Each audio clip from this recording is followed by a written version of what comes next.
नमस्कार, बहुत स्वागत है आप सबका। मैं हूं पुनीत पाठक और आप देख रहे हैं मेरा मध्य प्रदेश के दिन भर की बड़ी खबरें विस्तार से जानने का वक्त है।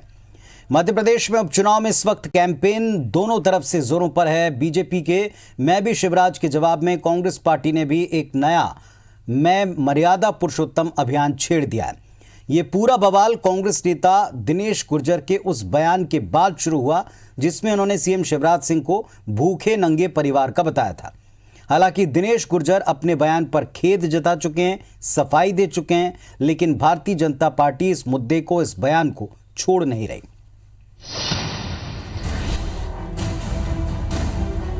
कांग्रेस के इस पोस्टर को ध्यान से देखिए।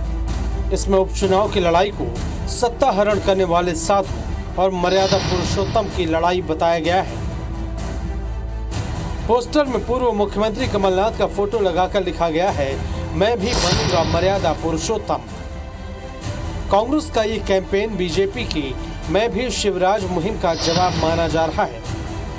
कमलनाथ अपनी चुनावी सभा में ये दावा भी कर रहे हैं कि उनके राजनीतिक जीवन में कोई दाग नहीं है। साथ ही पूर्व की बीजेपी सरकार के घोटाले भी गिना रहे हैं। मेरे साथ कोई डंपर नहीं जुड़ा, कोई व्यापम नहीं जुड़ा, मेरे साथ कोई ई टेंडर का घोटाला नहीं जुड़ा। मेरे राजनीतिक जीवन में कोई मेरे ऊपर उंगली नहीं उठा सकता। जो मुख्यमंत्री शिवराज सिंह चौहान ये कह रहे हैं कि मैं गरीब हूँ, तो हमारा तो ये कहना है कि मध्य प्रदेश का एक एक परिवार, किसान परिवार भी और बाकी परिवार भी, मुख्यमंत्री जी आप जैसा गरीब बना दो उनको। भगवान श्री राम का जो अनुसरण करते हैं, भगवान बजरंगबली के जो भक्त हैं, ऐसे पूर्व मुख्यमंत्री कमलनाथ का आचरण एक मर्यादा पुरुषोत्तम जैसा है और ये आचरण की ही लड़ाई है। दरअसल कांग्रेस नेता दिनेश गुर्जर ने सीएम शिवराज सिंह चौहान को भूखे नंगे परिवार का बताया था, जिसके बाद बीजेपी ने मैं भी शिवराज कैंपेन की शुरुआत की, जिसमें ये टैगलाइन दी गई है कि अगर गरीब होना गुनाह है तो मैं भी शिवराज। बीजेपी ने इस कैंपेन के तहत उपचुनाव वाले विधानसभा क्षेत्रों में कांग्रेस के खिलाफ प्रदर्शन भी किया। बीजेपी चुनाव आयोग में शिकायत करने की बात कह रही है। इन चुनाव में जिस प्रकार कांग्रेस का सूपड़ा साफ हो रहा है और उसके कारण हैरान परेशान कांग्रेस और उसके नेता इस प्रकार की अनर्गल बातें कर रहे हैं, इसकी हम निंदा कर रहे हैं और उसी के विरोध स्वरूप आज यहाँ धरना दिया है। मुख्यमंत्री ने कहा देश की 85% जनसंख्या जो मोदी जी को पसंद करती है, भारतीय जनता पार्टी को पसंद है, मुख्यमंत्री ने उनको कहा गया ऐसा बयान है कि अगर भूखा नंगा का 85% देश है, इस ये सारी की सारी कांग्रेस की देन है। भूखे नंगे गरीबों की सेवा करना यदि गुनाह है तो शिवराज सिंह गुनाहगार। राम जन्मभूमि का जो समर्थन नहीं किया लगातार 40-45 साल तक, वो क्या राम का नाम लेंगे? हालांकि कांग्रेस नेता दिनेश गुर्जर सीएम पर दिए अपने बयान पर खेद जता चुके हैं, जबकि सीएम शिवराज सिंह इसे कांग्रेस की घटिया मानसिकता बता रहे हैं। मैं इस बात के लिए मैं खेद व्यक्त करता हूं कि भूलवश मुझसे ये निकल गया। जो भिंड मुरैना में एक आम चलन की बात है, वो भाषा का दो शब्द मुझसे निकले, उसके लिए मैं खेद व्यक्त करता हूं। पर मैंने ये शिवराज जी से कहा था कि माननीय शिवराज जी ये बताएं कि आपकी संपत्ति विधायक बनने से पहले कितनी थी, आज हजारों करोड़ की कैसे हो गई। कभी कहते हैं नारियल लेके घूमता है, कभी कहते हैं लेट जाता है, कभी संपत्ति गिनाते हैं। ये कांग्रेस की घटिया मानसिकता है। कुल मिलाकर उपचुनाव को लेकर नेताओं में जुबानी जंग तेज हो गई है, जिसके शोर में मुद्दे गायब हो गए हैं। जनता ये सब देख रही है और समझ भी रही है। Bureau report, IBC 24। Madhya Pradesh में भारतीय जनता पार्टी ने विधानसभा उपचुनाव के लिए अपने स्टार प्रचारकों की फौज उतार दी। भारतीय जनता पार्टी की स्टार प्रचारकों की सूची में शिवराज सिंह चौहान के अलावा ज्योतिरादित्य सिंधिया भी शामिल हैं। इसके पहले भारतीय जनता पार्टी के चुनाव प्रचार के पोस्टर से सिंधिया की तस्वीर गायब थी और इस पर कांग्रेस ने बीजेपी को घेरा था, तंज कसा था। उपचुनाव को लेकर प्रधानमंत्री मोदी, गृह मंत्री अमित शाह और बीजेपी के राष्ट्रीय अध्यक्ष JP नड्डा प्रचार से दूर रहेंगे। इन नेताओं का नाम इस सूची में नहीं है। बीजेपी के स्टार प्रचारकों की लिस्ट में मुख्यमंत्री शिवराज सिंह चौहान, प्रदेश अध्यक्ष बीडी शर्मा, दुष्यंत कुमार गौतम, विनय सहस्त्रबुद्धे, नरेंद्र सिंह तोमर, थावरचंद गहलोत, कैलाश विजयवर्गीय, धर्मेंद्र प्रधान, उमा भारती, ज्योतिरादित्य सिंधिया, प्रहलाद पटेल, फग्गन सिंह कुलस्ते, प्रभात झा, नंद कुमार सिंह चौहान, राकेश सिंह, सत्यनारायण जटिया, लाल सिंह आर्य, ओम प्रकाश धुर्वे, सुधीर गुप्ता, कृष्ण मुरारी मोघे, सुहास भगत, हितानंद शर्मा, नरोत्तम मिश्रा, गोपाल भार्गव, भूपेंद्र सिंह, जगदीश देवड़ा, कमल पटेल, यशोधरा राजे सिंधिया, जयभान सिंह पवैया और उमाशंकर गुप्ता के नाम शामिल हैं।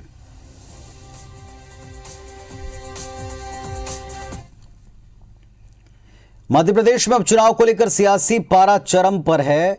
बीजेपी के दिग्गज नेता बूथ स्तर पर जाकर सम्मेलन की तैयारी में है। ये बूथ सम्मेलन 15 अक्टूबर से शुरू हो रहे हैं और 25 अक्टूबर तक चलेंगे। बीजेपी इन बूथ सम्मेलन को विजय संकल्प के तौर पर मनाएगी। इनके जरिए जिन क्षेत्रों में पार्टी की स्थिति कमजोर है उन क्षेत्रों में वोटर्स को रिझाने के लिए संगठन स्तर पर रणनीति बनाई जाएगी। इसके अलावा इन बूथ पर नियुक्त किए गए बूथ संयोजक, पन्ना प्रभारी, बूथ अध्यक्ष समेत अन्य पदाधिकारियों को उत्साहित किया जाएगा। खास बात यह कि सीएम शिवराज सिंह चौहान, केंद्रीय मंत्री नरेंद्र सिंह तोमर, बीजेपी प्रदेश अध्यक्ष विष्णुदत्त शर्मा, सांसद ज्योतिरादित्य सिंधिया इन सम्मेलनों के जरिए बूथ स्तर पर कसावट का काम करेंगे। आपको बता दें कि उपचुनाव में भारतीय जनता पार्टी की ये चौकड़ी चंबल में धमाल मचा रही है, धुआंधार प्रचार में जुटी है।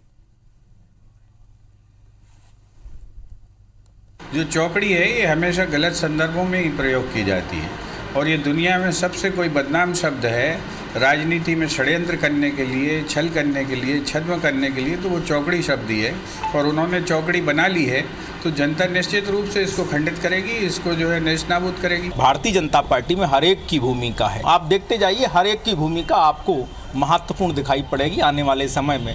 कुछ बातें, कुछ रणनीति की निर्णय ऐसे हैं कि समय आने पर ही खुलासा होंगे।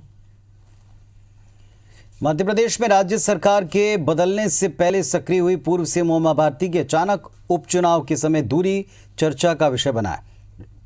यही हाल केंद्रीय मंत्री प्रहलाद पटेल का है, जो केवल प्रधानमंत्री मोदी के वर्चुअल कार्यक्रम में ही नजर आ रहे हैं। भारतीय जनता पार्टी के एक्चुअल प्रचार से ये दूर हैं। उमा भारती ने मध्य प्रदेश की सभी 28 सीटों पर प्रचार करने का प्लान बनाया था, लेकिन चुनाव की तारीखों के ऐलान के बाद से उमा भारती उत्तराखंड चली गईं। पहले कोरोना और उसके बाद बताया गया कि उनके स्वास्थ्य को लेकर कुछ समस्याएं। खास बात यह कि जिन क्षेत्रों में उनका चुनाव है, प्रचार में उनकी भूमिका है, उसमें बड़ा मलेरा उमा भारती की सीट ये रह चुकी है। सुर्खी, सांची, भांडेर, डबरा ये उनके प्रभाव वाले क्षेत्र हैं, लेकिन अब तक इन क्षेत्रों में उनकी एक भी सभा नहीं हुई, जबकि उमा भारती और प्रहलाद पटेल को स्टार प्रचारकों की सूची में भी रखा गया है। आधा समय बीत गया है, इसके बावजूद बीजेपी नेता कहते हैं कि जल्दी ही दोनों नेता मैदान पर नजर आएंगे। निश्चित रूप से उमा भारती जी और प्रहलाद पटेल जी भारतीय जनता पार्टी के बहुत वरिष्ठ नेता, उनका मध्य प्रदेश में बहुत अच्छा प्रभाव है, लेकिन वर्तमान में जिस तरीके से उमा भारती जी की अस्वस्थता बनी हुई थी उसको देखते हुए निश्चित रूप से पार्टी ने उनसे संपर्क किया होगा। और प्रहलाद पटेल जी की जहां तक बात है, उनके पास भी एक केंद्रीय मंत्रिमंडल का महत्वपूर्ण दायित्व है। निश्चित रूप से वो आने वाले समय में चुनाव में बहुत अच्छी भूमिका में दिखाई देंगे और पार्टी उनके कार्यक्रम तैयार कर भी रही है। बसपा ने बड़ा मलेरा सीट से अखंड प्रताप सिंह को अपना उम्मीदवार बना दिया। अखंड प्रताप सिंह कांग्रेस पार्टी छोड़कर बसपा में गए हैं। कांग्रेस से पहले अखंड प्रताप सिंह बीजेपी में थे। अखंड प्रताप सिंह बुंदेलखंड के बड़े नेता हैं, वो पूर्व मंत्री रह चुके हैं। आज उन्होंने भोपाल स्थित बसपा प्रदेश दफ्तर पहुंचकर पार्टी की सदस्यता ग्रहण की और बसपा ने आज ही उनको बड़ा मलेरा से अपना प्रत्याशी घोषित कर दिया। बसपा सभी 28 विधानसभा सीटों पर उपचुनाव लड़ रही है, अपने उम्मीदवार उतार रही है।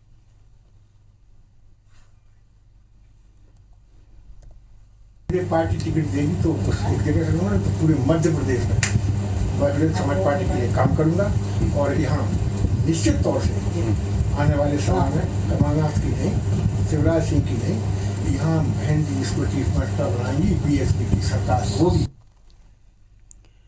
पूर्व मुख्यमंत्री कमलनाथ ने मुरैना जिले के सुमावली विधानसभा के बागचीनी में चुनावी सभा को संबोधित किया। इस दौरान कमलनाथ ने ज्योतिरादित्य सिंधिया और शिवराज सिंह चौहान को निशाने पर लिया। कमलनाथ ने कहा कि पहले आप लोग महाराज के गुलाम रहे, अब आपको माफिया से आज़ादी चाहिए। उन्होंने बताया कि सरकार में रहने के दौरान उन्होंने माफिया के खिलाफ एक मुहिम छेड़ी थी। माफिया के खिलाफ मुहिम में ऐदल सिंह कंसाना फंस जाते, इसीलिए उन्होंने सरकार गिराने का सौदा कर लिया। कमलनाथ ने कहा कि बाबा साहब ने कभी सोचा ना होगा कि ऐसा दिन आएगा जब चुने हुए प्रतिनिधि बिक जाएंगे। कांग्रेस ने वोट से सरकार बनाई, बीजेपी ने नोट से सरकार गिरा दी। कमलनाथ ने यह भी कहा कि उनके साथ कोई डंपर घोटाला नहीं जुड़ा, कोई व्यापम घोटाला नहीं जुड़ा, ई टेंडरिंग घोटाला नहीं जुड़ा। उन्होंने कहा कि उनके राजनीतिक जीवन पर कोई उंगली नहीं उठा सकता। तालियों के साथ जोरदार स्वागत किया जाए। ये तालियां भोपाल तक सुनाई दे, तालियों से स्वागत माननीय कमलनाथ जी का किया जाए। जय जय कमलनाथ, भारत माता की। हमारे बीच में मेरे साथ कोई डंपर नहीं जुड़ा, कोई व्यापम नहीं जुड़ा, मेरे साथ कोई ई टेंडर का घोटाला नहीं जुड़ा। मेरे राजनीतिक जीवन में कोई मेरे ऊपर उंगली नहीं उठा सकता। और हमारे सहयोगी नासिर गौरी इस वक्त हमारे साथ में लाइव जुड़ रहे हैं। प्रचार का शोर नासिर चरम पर है, दोनों तरफ से कैंपेन चले हैं, कौन क्या है इसको लेकर एक बयान को कोई छोड़ना नहीं चाहता। माफी के बावजूद बीजेपी अगर कोई कैंपेन चलाती तो कांग्रेस उसका जवाब देती है। प्रचार पूरी तरह से चरम पर है, किस तरह दिन को आंकते हैं आप? देखिए, मध्य प्रदेश में जो उपचुनाव का जो सियासी पारा है वो चढ़ चुका है और खासकर जो पारा है वो ग्वालियर चंबल अंचल में है। ग्वालियर चंबल अंचल की 16 सीटें हैं। बीजेपी और कांग्रेस दोनों ही इस रण में जो एक दूसरे के कुले को भेदने की कोशिश कर रही हैं और उसी कड़ी में आज कमलनाथ का मुरैना की सुमावली विधानसभा में एक जनसभा थी जिसमें हजारों की संख्या में लोग मौजूद थे और इस दौरान उन्होंने जो बीजेपी की सरकार थी उसको लेकर जमकर हाथ लिया है। साथ ही शिवराज सरकार से भी कई सारे सवाल पूछे। उन्होंने ये भी तक कहा है कि मेरे नाम के आगे या मेरे से कोई भी घोटाला नहीं जुड़ा हुआ है। 15 साल बनाम मेरे 15 महीने जरूर थे, लेकिन मैंने 11.5 महीने काम किया, लेकिन इसमें इतने अच्छे काम किए जो लैंडमार्क रहे। लेकिन मौजूदा जो अब सरकार है, शिवराज सरकार, उसने नोट के दम पर सरकार को गिराने का काम किया था, लेकिन अब वक्त आ गया है जवाब देने के लिए। और ऐसे में बीजेपी का भी अगर देखें तो बीजेपी भी लगातार ग्वालियर चंबल अंचल के दौरे पर है। एक दिन पहले शिवराज सिंह चौहान आए थे, अब फिर कल शिवराज सिंह चौहान का दौरा है, नरेंद्र सिंह तोमर का दौरा है। तो ग्वालियर चंबल अंचल की 16 जो सीटें हैं उन सीटों को फतह करने के लिए दोनों ही दल कूद पड़े हैं। एक दूसरे पर गंभीर आरोप तक लगा रहे हैं कि सरकार को गिराने के लिए किस तरह के षड्यंत्र रचा गया। साथ ही एक जो दिनेश गुर्जर है मध्य प्रदेश कांग्रेस किसान कांग्रेस के प्रदेश अध्यक्ष, जो उनका एक जो बयान था काफी चर्चाओं में रहा कि शिवराज भूखे नंगे हैं। हालांकि IBC 24 के कैमरे पर पहली बार उन्होंने अपने बयान पर खेद जताया। उन्होंने कहा है कि ये भिंड और मुरैना की जो बोलचाल की जो भाषा है उसके तहत उन्होंने शब्द का उपयोग किया था, लेकिन उनका संदर्भ अलग था। उन्होंने कहा था कि शिवराज सिंह चौहान गरीब का बेटा होने की बात करते हैं, लेकिन अगर उनकी पारिवारिक पृष्ठभूमि को देखा जाए तो उनके बच्चे विदेश में पढ़ते हैं, साथ ही उनके कई जगह इन्वेस्टमेंट है और वो कई बड़े उद्योगों से भी जुड़े, इस तरह के एलिगेशन लगाए थे उन्होंने। तो और साथ ही लेकिन अगर देखा जाए तो बीजेपी ने उसको एक चुनावी मुद्दा बना लिया है। और आज जो मध्य प्रदेश में उपचुनाव वाली जो सीटें हैं ग्वालियर चंबल अंचल की, वहां पर बीजेपी के बड़े नेताओं ने प्रदर्शन किया और उसको शिवराज के नाम से कैंपेन स्टार्ट किया है कि मैं भी शिवराज, मैं भी गरीब। ग्वालियर में उसकी अगुवाई उमा शंकर गुप्ता है, उन्होंने की थी। तो कुल मिलाकर देखा जाए तो ग्वालियर चंबल अंचल में जो चुनावी सियासी पारा है वो चढ़ चुका है और एक दूसरे का किला भेदने की जो कोशिशें हैं बीजेपी और कांग्रेस की वो करने में लगे हुए हैं। और खुद कांग्रेस की तरफ से PCC चीफ यानी कि कमलनाथ मोर्चा संभाले हैं, तो वहीं बीजेपी की तरफ से 4 बड़े नाम हैं जो उस किलों को भेदने की कोशिश कर रहे हैं। और 16 सीटों पर किसी भी तरह से जीत के लिए हर तरह से जो उनकी कोशिश हो सकती है वो कोशिशें की जा रही है। पोलिंग बूथ तक के कार्यकर्ताओं से बातचीत की जा रही है, 1-to-1 बातचीत की जा रही है, ऐसी कांग्रेस की बातचीत। तो कुल मिलाकर अब 10 तारीख के नतीजे यही बता पाएंगे कि किसने अपने जो एक दूसरे के जो रण को भेदने की जो कोशिशें हैं वो उसमें कितना कारगर साबित हो पाते हैं। चलिए, बहुत शुक्रिया आपका इस पूरी जानकारी के लिए। तो जैसा नासिर बता रहे हैं कि दोनों तरफ से अब तो कैंपेन लॉन्च हो गए हैं बाकायदा, एक बयान और उस बयान को पकड़कर बीजेपी ने कैंपेन छिड़ा मैं भी शिवराज, तो दूसरी तरफ एक कैंपेन छिड़ गया मैं भी मर्यादा पुरुषोत्तम। अब दोनों में से कौन सा कैंपेन जनता के मुद्दों को भी अपने साथ जोड़ता है, जनता किस कैंपेन से अपने आप को जुड़ा पाती है, ये नतीजे बताएंगे। मध्य प्रदेश के ग्रामीण अंचल में स्वच्छ पेयजल नल के माध्यम से घर घर पहुंचाने के लिए 107 ग्रामीण पेयजल कार्यों का ई भूमि पूजन CM शिवराज सिंह चौहान ने भोपाल के मिंटो हॉल से किया। लगभग 117 करोड़ 98 लाख रुपए की लागत से प्रदेश में 107 ग्रामीण इलाकों में पेयजल सप्लाई के कामों की शुरुआत होगी। इस मौके पर सीएम शिवराज सिंह चौहान ने कहा कि भारत की आत्मा आज भी गांव में बसती है। पहले गांव में सड़कें न थीं, बिजली न थी, लेकिन अब सड़क और पानी गांव-गांव पहुंच रहे हैं। मुख्यमंत्री शिवराज ने पूर्व पीएम अटल बिहारी वाजपेयी को याद करते हुए कहा कि गांव के विकास का मार्ग पूर्व प्रधानमंत्री ने दिखाया था। उन्होंने पीएम नरेंद्र मोदी को भी धन्यवाद देते हुए कहा कि खेतों को सड़कों से जोड़ने की योजना सरकार ने बनाई, जिसका काम जल्दी शुरू होगा। उन्होंने कई जिलों के स्वच्छता समिति के सदस्यों, जन प्रतिनिधियों से बातचीत की।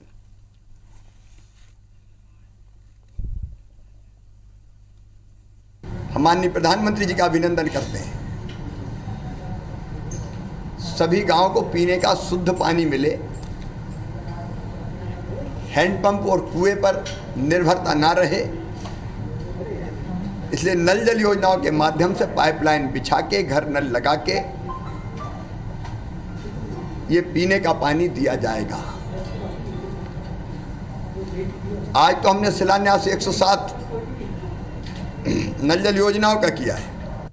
इंदौर पुलिस ने करोड़ों के ऑनलाइन सट्टे का खुलासा किया। इस ऑनलाइन सट्टे के कनेक्शन दुबई और बेंगलुरु की आईटी कंपनी से जुड़े हैं। पुलिस ने 1,31,66,000 की सट्टे की रकम जब्त की। दरअसल ऑनलाइन सट्टे का ये गोरखधंधा धन गेम नाम के एंड्रॉयड मोबाइल ऐप के जरिए चल रहा था। पुलिस ने मामले में 8 आरोपी गिरफ्तार किए। इस गिरोह का मुख्य सरगना राजा वर्मा और मनोज मालवी हैं। धन गेम ऐप का सर्वर फ्रांस से जुड़ा है, जिसके जरिए ऑनलाइन सट्टा खिलाया जा रहा था। सट्टे की रकम मंगाने के लिए गरीब लोगों के नाम पर व्यावसायिक फॉर्म बना करके उनके बैंक खाते में ये रकम जमा करवाई गई। पिछले 6 महीने में 13 खातों में 53 करोड़ से ज्यादा की रकम का ट्रांजैक्शन हुआ है। पुलिस के मुताबिक ये मामला मनी लॉन्ड्रिंग से भी जुड़ा है। 8 लोगों को गिरफ्तार किया जा चुका है। इसमें कुल 16 खातों को अलग अलग फ्रीज किया गया है। 1 करोड़ 31 लाख रुपए पुलिस ने नगद जब्त। इस मामले का, इस गिरोह का जो संचालन होता था, और इसमें कई इसके महत्वपूर्ण व्यक्ति जो कि इस पूरे गैंग का संचालन कर रहे थे, उनके बेंगलोर से जुड़े होने की संभावना मिली है। जबलपुर के शहपुरा भिटौनी में स्थित पेट्रोलियम कंपनियों के डिपो से डीजल चुराने वाला गिरोह कई दशकों से सक्रिय है। आज तक पुलिस इस गिरोह का खात्मा नहीं कर पाई, जिसका नतीजा यह है कि गिरोह के हौसले दिन ब दिन बढ़ते चले गए। हाल में डिपो में पदस्थ हिंदुस्तान पेट्रोलियम कंपनी के ऑपरेशनल मैनेजर ने जब डीजल चोरी में शामिल कुछ टैंकर्स को डिपो से हटा दिया तो गिरोह ने उनकी जान लेने की कोशिश की। ड्यूटी के बाद डिपो से बाहर निकलकर मैनेजर अपने घर जा रहे थे तो रास्ते में गिरोह के सदस्यों ने उन पर अटैक कर दिया। हमले में मैनेजर नितिन जैन को कई फ्रैक्चर्स हुए हैं, जिसके बाद वो जबलपुर के एक निजी अस्पताल में जिंदगी के लिए संघर्ष कर रहे हैं। गंभीर बात यह कि पुलिस ने मामले में 4 आरोपियों को गिरफ्तार किया, लेकिन उन पर मारपीट की मामूली सी धारा लगाई।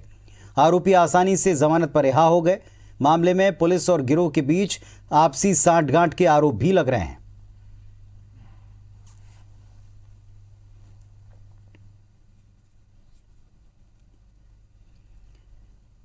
मध्य प्रदेश सरकार की टैक्स माफी के बावजूद सड़कों पर सभी बसों का संचालन शुरू नहीं हो सका है। यात्री संख्या की कमी और घाटे के कारण प्रदेश की 90% बसों का संचालन बंद है। केवल 10 से 12% बसें सड़कों पर दौड़ रही।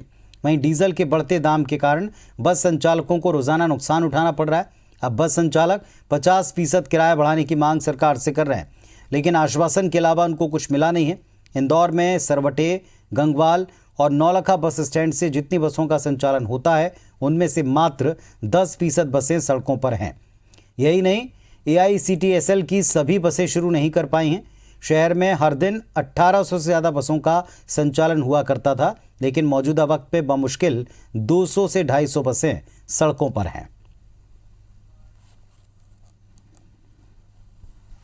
इस चैनल के माध्यम से मैं सरकार से निवेदन करूंगा कि सरकार तत्काल हमारा 50% किराया बढ़ावे और हमको जो है आगामी फरवरी तक का टैक्स शून्य किया जाए। तो इस बुलेटिन में फिलहाल इतना ही। तमाम खबरों अपडेट्स के लिए आप देखते रहिए IBC 24। नमस्कार।